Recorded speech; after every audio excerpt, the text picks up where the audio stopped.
Hello guys! Magandang araw po. Welcome back po dito sa aking channel.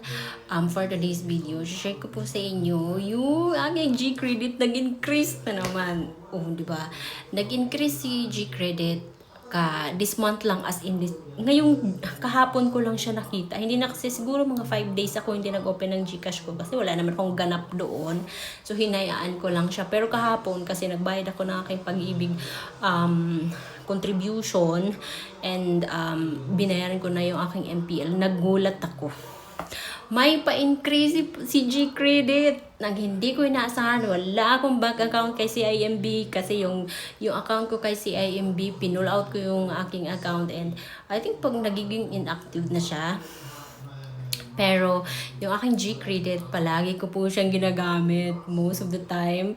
Pambayad sa kuryente, pambayad kay SSS, pag-ibig, pag-ibig, kay SSS hindi ko siya magamit kasi maliit lang po siya dati. Ngayon, nagtaas na. In fairness, pwede ko na siya magamit sa aking SSS.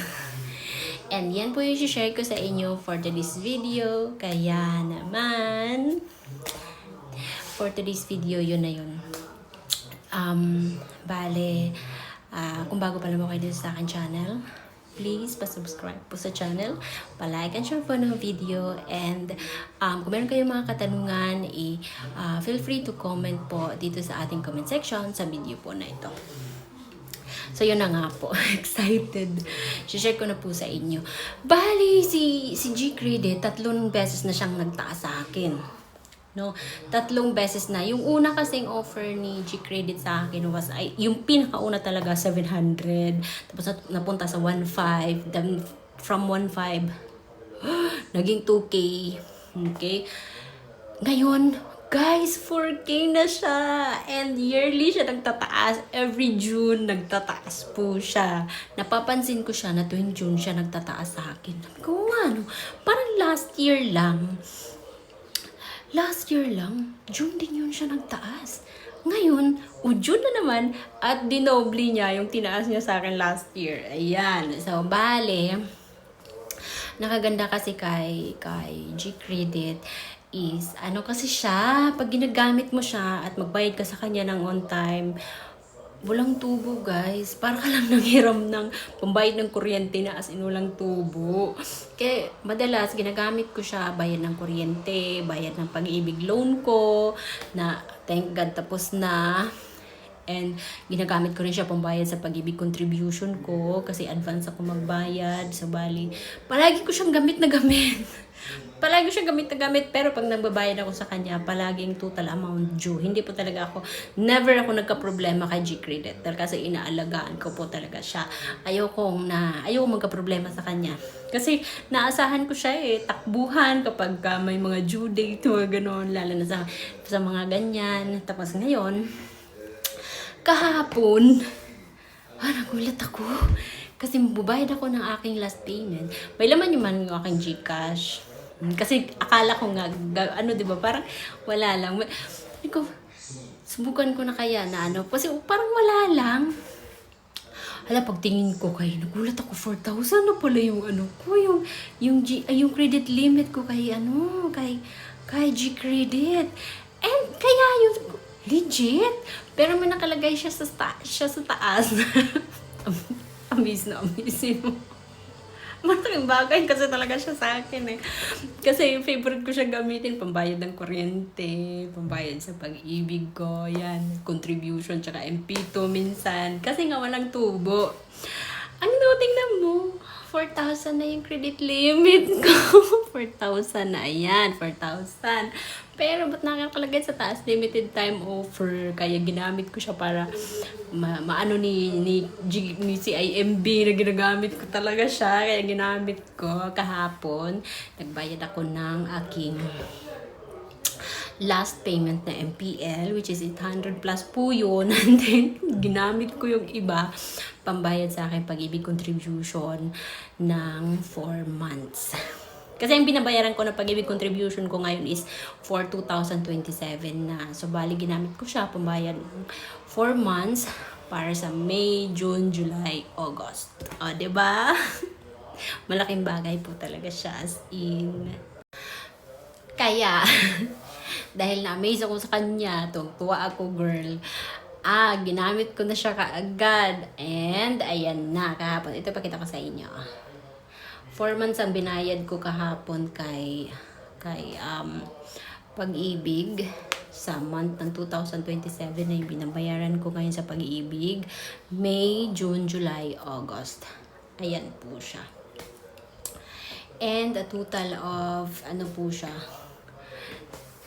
kasi 700 na yung aking Pag-ibig contribution 2027. Tinaasan ko siya. Yearly nagtataas po na ako ng Pag-ibig contribution until ma-reach ko po yung aking 1,000 na gusto. Gusto ko kasi 1,000 So yun. Tuwang-tuwa ako. Sabi ko, hi, salamat! Magagamit ko na si G-Credit pambayad sa SSS. Kasi yung SSS contribution ko is 3,000 plus. So pasok na siya doon sa 4,000. So malaking bagay na siya. Ay, thank you CIMB. Ganito, wala po akong dati. May account ako kay CIMB. Kaso, na-realize ko na later na ayaw ko na sa kanya. Kaya inalis ko na siya. Pero in fairness si G-Credit, diba under yan siya kay CIMB, hinahayaan niya pa rin ako. Kaya malaking bagay po yan.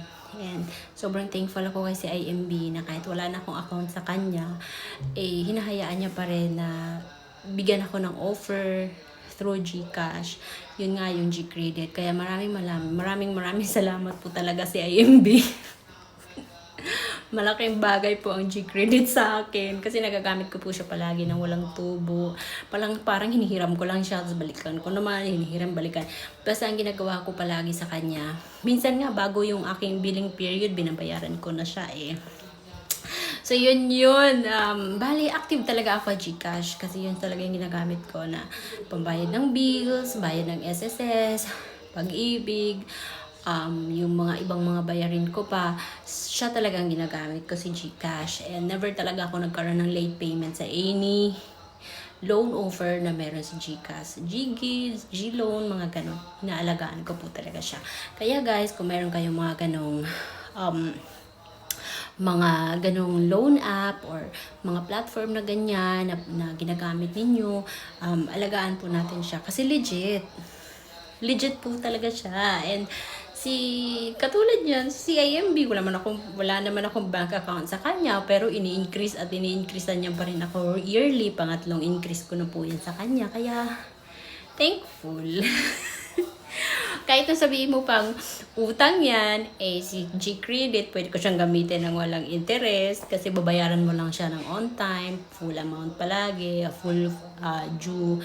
Kaya naman, thankful kay CIMB. Maraming salamat po CIMB.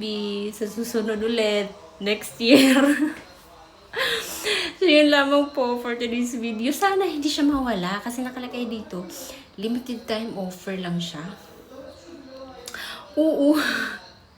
Ang tanong ko dito, mawala kaya to guys? Kasi kaya ako nga siya ginamit agad para maramdaman ni CIMB na natuwa ako sa kanya. Charot.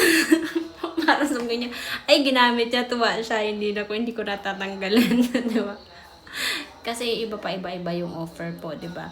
Kaya ang ginawa ko, ginamit ko na siya agad para makita ni CIMB, makita ni G-Credit na ginagamit siya. Kaya yan, sana hindi siya mawala, no? So, bali yung due ko dito is nakalagay dito ng June 9. So, bago ang ginagawa ko, bago mag-June 9, binabayaran ko na talaga yan. Minsan, katapusan pa lang, binabayaran ko na siya. Para wala talaga akong problema sa kanya. Tuwang-tuwa. Minsan, bago yung aking billing date, binabayaran ko na siya, which is April 25 kasi yung aking billing date. So, May 24, April 25 to May 24, bago pa po yung aking bill sa May 26 to May 25, June na pala, no? Bago yung aking bill, binabayaran ko na siya. Ngayong June yan. June 25. Ganon yan. Lalabas na yung aking billing. Tapos, bayaran ko na siya. Minsan, basta hindi talaga ako nag-late payment sa kanya. Yun lang yan. Ayan, natuwa na naman ako. Thank you CIMB. Thank you po. So, yun lamang po for today's video. Thank you for watching. And sana po may Sana po manatutunan kayo guys. Thank you for watching and maraming salamat po sa lahat po nagsusubscribe dito sa aking channel. Maraming salamat po. Kung bago pa lang po kayo dito sa aking channel, please pa-subscribe naman po sa channel, pa-like and share po ng video, and pag-iingat po tayo lahat. God bless po.